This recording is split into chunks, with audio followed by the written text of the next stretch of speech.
Good morning and welcome back. Hopefully you guys were able to access everything. So just real quickly, I want to make sure that you guys see before you do this assignment that if you are curious what you're missing, then on your Google Classroom, just go to your classwork and look at everything. And if you haven't completed something, please go in and complete it, because I'm giving you guys as much time as you need, but the end of the 6 weeks is next week, and I don't want you that to all pile up on you.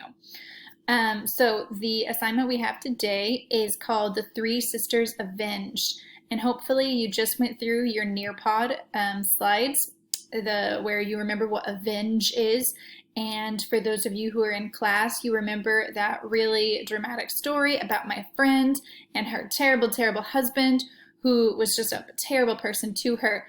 But at the exciting end to that story has really been what our poem that we read on Monday was all about. That yes, there may have been this horrible thing that happened and it shouldn't have happened to her, but she is the one who gets to have the hope of her new baby, her new son that was just born last week. So there is hope whenever there are difficult situations, and that's really what this article is about.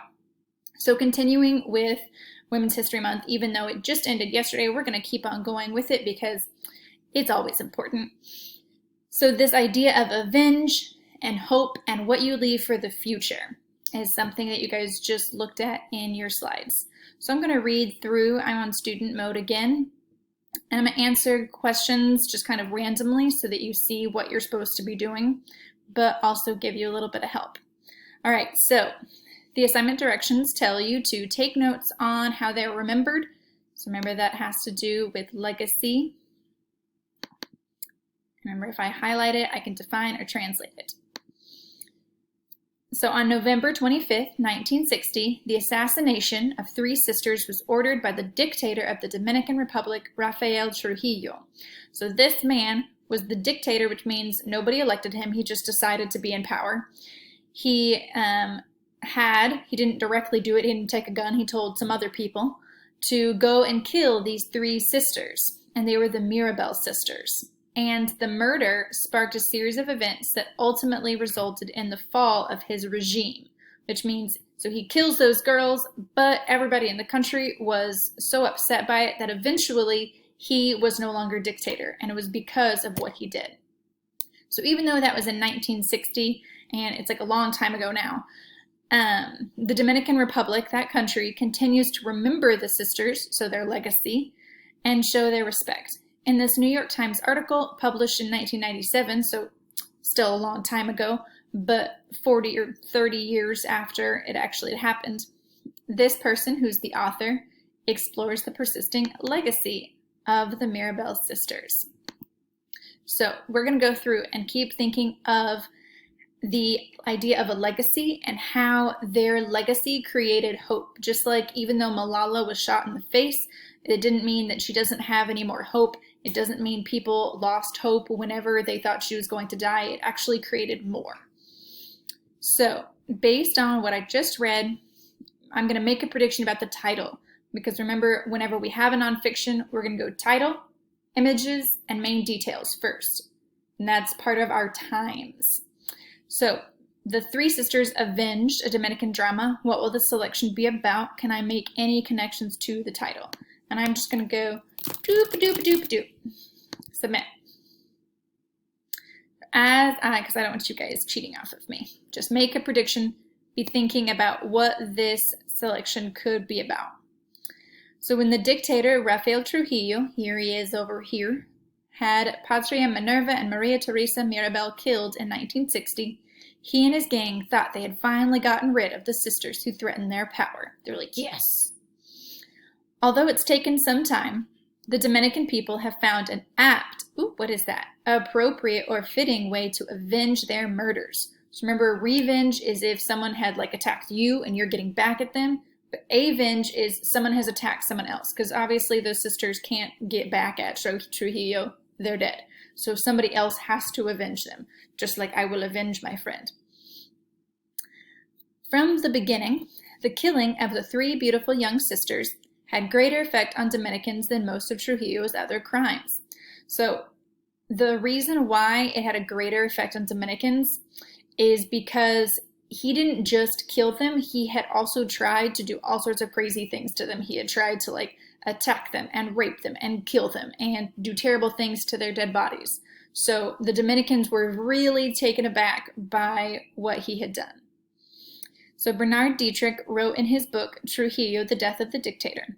According to Dietrich, this murder made Trujillo act more boldly than before, because he's like, well, if I can do this, I can do more.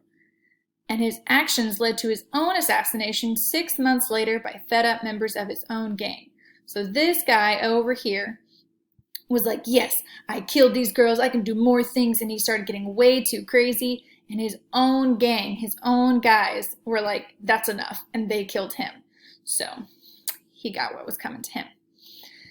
Since their deaths, the Mirabel sisters have been commemorated in poems, so people have written poems about them, songs, and books, which means if someone thought they were so important, they want to represent them in lots of other aspects. The Butterflies, the sisters' nickname when they were members of the revolution against Trujillo, and I put a little note over here because I want you guys to think, if you've seen The Hunger Games, or even if you haven't seen it, you know that this girl is like the symbol of Hunger Games. And when she became the Mockingjay, that became this symbol of rebellion and inspiration, and everybody got really excited whenever they saw the Mockingjay, and it made the government really scared whenever they just saw maybe the symbol of the Mockingjay, because they were like, oh no, that means people don't like us. So that is kind of what the sisters were like whenever they were in the revolution against Trujillo, and their nickname was the Butterflies. Are the subject of Julie Alvarez's novel In the Time of Butterflies. So this is an example of remembering the sisters as they were. However, even though there have been songs and books and poems about these girls, government officials in the Dominican Republic have never said much about the sisters and their importance as feminist revolutionaries until now. So I highlighted until now because before they were just kind of ignoring it, and they were like, whatever, yeah, we know they're important, but they didn't say anything. But now, in 1997, when this was written, the Dominican Republic decided to start celebrating them. So this is like a turning point in the country. Since last November 25th, 1997, the 36th anniversary of their death, memorials to the Mirabel sisters have been increasing. An exhibition of their belongings has been mounted at the National Museum of History and Geography, a postage stamp in their memory has been issued, and a private foundation is raising money to rebuild a family museum in their hometown. So I'm going to highlight this part and take a little note, because that tells me this paragraph gives examples of all the ways people have celebrated them recently.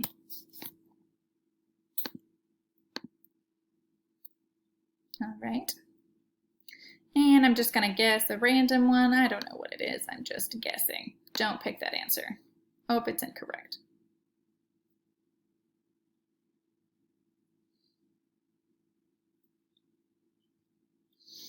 It is important the younger generation know why our democracy must be preserved. So I asked you guys to think, how does this show the legacy of the Mirabel sisters?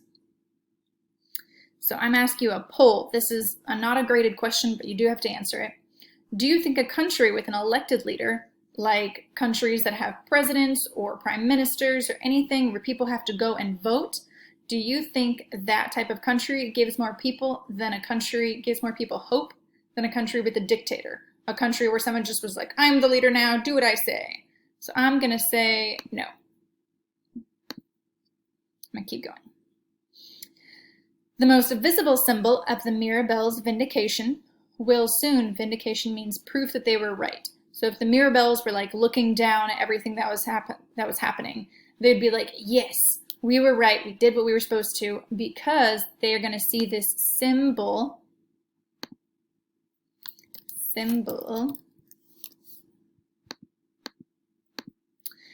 will soon be on display along the Malecon, the capital's busy boardwalk. There, a 137-foot statue that Trujillo put up in his own honor is now under construction to add a mural with the image of each of the 3 dead women and their surviving sister, Didi. So, originally, in the capital of the Dominican, that guy, that horrible man, the dictator, had created this huge statue for himself. He was like, you know what? I really just want a statue of myself. I'm awesome. So there's this huge statue, and usually as people looked at it before, they were like, this is so embarrassing. So just like those videos of the Confederate statues, where we're like, why do we have a statue of this guy who lost the Civil War, was racist, and supported slavery? Why do we have this? So instead of just leaving it there or tearing it down, they're going to add a mural so that now it's a symbol of these girls instead of it being a symbol of the dictator who killed them. So I'm going to highlight that. Symbol of the girls instead of the man who killed them.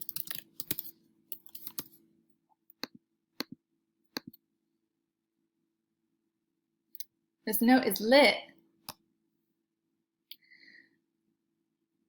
All right, I'm gonna go down here and just show you that replacing the statue with the mural serves as a reminder to the nation that we have our revolutionary heroines, our Che Guevaras too. So I want you to just remember this guy. If you hadn't ever heard of him, you might have probably seen his face. He was also a revolutionary, except in Cuba.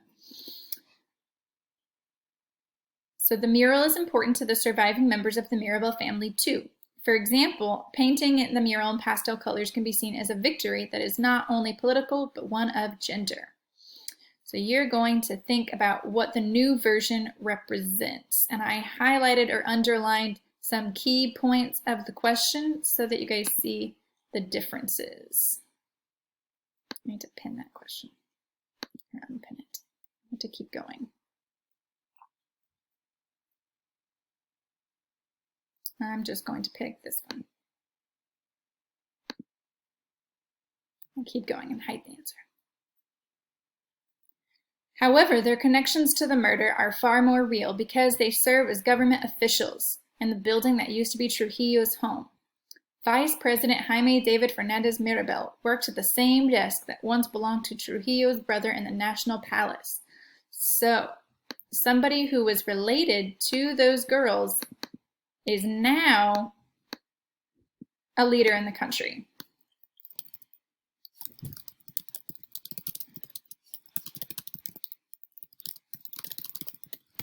And that is just probably the coolest thing. His chief aide is Nelson Gonzalez Mirabel, Patria's son, who was raised by the surviving sister Didi. And so look, if I go through, I just see all of these people who were members of their family, and they are now leading the country. And one of them said that she was asked if she ever reflects on the irony. And remember, that's the opposite of what you would normally expect. And of course she thinks about it all the time. She's in this building, and she's like, the man who used to work here killed my mother or my aunt or my cousin. And it's always on her mind. But that means that we are stronger than Trujillo. So that is the impact of their legacy. And I'm going to stop there because I want you guys, just as you keep on reading, to think about all of the places where these girls had some sort of impact on the future. And I want you to think, what is their legacy? What is the future that they're leaving behind? And how does that create hope for the people in their country? Because even though those girls were killed, the thing that they were fighting for is still existing, and they ended up winning in the end. So I want you guys to use those notes and do your best in each of the multiple choice responses. Remember to look at the title, images, main idea, explain the purpose, and then be able to summarize. Okay? Good luck. Go to the next slide and click on Actively Learn and enter your Google Classroom code so you can do your assignment.